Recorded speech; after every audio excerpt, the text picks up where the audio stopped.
Bonjour Babacar, bonjour à tous. La mort des deux détenus à la maison d'arrêt et de correction de Rebeuss, Amnesty International section Sénégal exige toute la lumière sur ce dossier.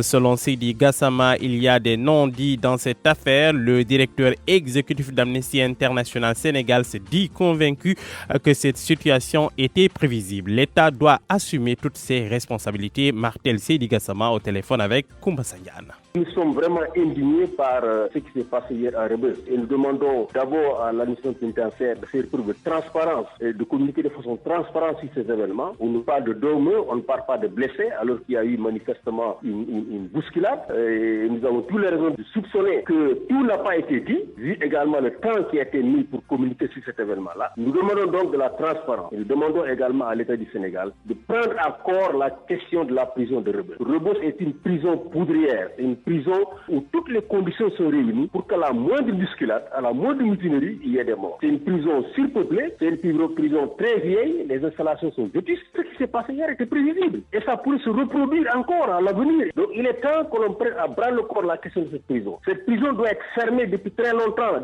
peu importe la solution qu'ils vont trouver, ou la vendre, ou trouver des ressources auprès des partenaires financiers. Mais Rebeuss doit être fermée et une nouvelle prison capable d'accueillir les pensionnaires de Rebeuss doit être construite pour qu'évidemment on n'ait plus des situations de mutinerie, de bousculade, de mort d'hommes telles qu'on a connues dans ce pays. Il faut donc prendre la situation à bras le corps et mener l'enquête par rapport à ce qui s'est passé. Sur les responsabilités, en ce qui concerne l'État, assumer ses responsabilités par rapport à ces morts-là.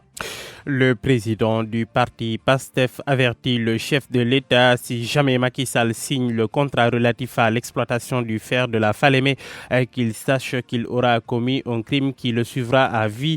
Ousmane Sonko soutient que le peuple sénégalais doit savoir et par tous les moyens faire face aux dérives, à ce qu'il appelle les dérives de l'actuel régime en place.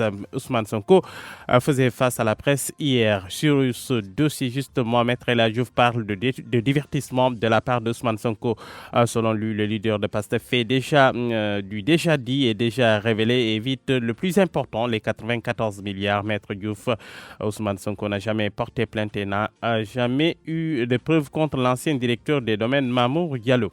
Les producteurs de l'oignon reviennent à la charge. Ces acteurs de la filière installés au marché Gueule Tapée des Parcelles Assainies accusent le directeur de l'autorité de régulation des marchés d'être à la solde des commerçants importateurs. En conférence de presse, ces producteurs ont déploré l'ouverture du marché de l'oignon à l'importation. Sur cette affaire, le ministère du Commerce prend le dossier à main et promet de trouver une solution dans les plus brefs délais. Et oui, Thiès, vainqueur des deux finales de la petite catégorie pour le U17, Thiès donc bat Kaolack par 2-1 à l'issue du temps réglementaire. Après la rencontre, l'entraîneur de Thiès a réagi. Selon Ella, je sais que le match n'était pas facile, mais la tactique et la persévérance des joueurs ont abouti à cette victoire. Notons que l'équipe vainqueur rentre avec une enveloppe d'1 million de francs CFA. Celle de Kaolack, vice-finaliste, a eu 750 000. Et pour la finale des U20, c'est encore Thiès qui a battu Ziguinchor par tir au but. A signalé que le président de la Fédération de foot, Augustin Senghor, a assisté au match. À Tchad, 11 personnes tuées dans des combats entre éleveurs nomades et cultivateurs sédentaires dans le sud du pays. Oui, ces conflits entre ces communautés dégénèrent souvent en violence meurtrière. Babacar.